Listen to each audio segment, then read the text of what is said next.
Hello, friends. Welcome to Creative Medicine. In this lecture, we will learn about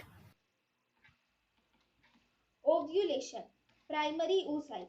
Primary oocyte is surrounded by granulosa cells called as cumulus oophorus, and there is an antral cavity also. This follicle is called as antral follicle. So primary oocyte is surrounded by cumulus oophorus.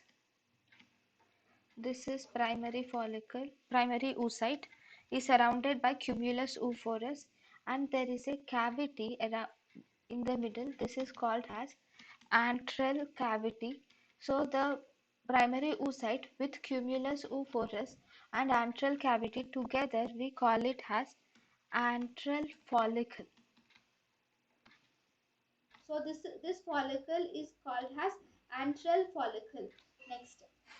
Normally, antral cavity fluid contains estrogen, growth factor, and also luteinizing hormone. Normally, antral cavity fluid contains growth hormone, estrogen, growth factor, and luteinizing hormone.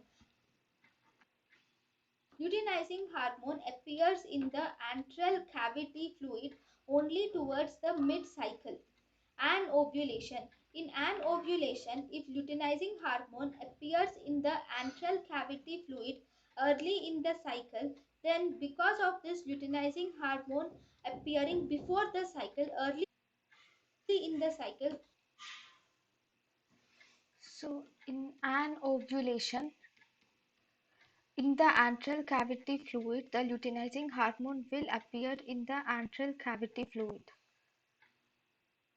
That too, the luteinizing hormone appears in the early in the cycle in the antral cavity fluid. Normally, luteinizing hormone appears in the mid of the cycle, but in an ovulation, it appears early in the cycle.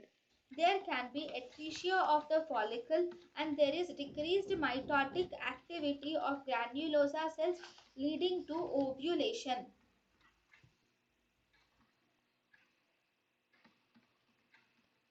Leading to anovulation. Because of atresia of the follicles and decreased mitotic activity, there will be anovulation. thank you and thank you for watching.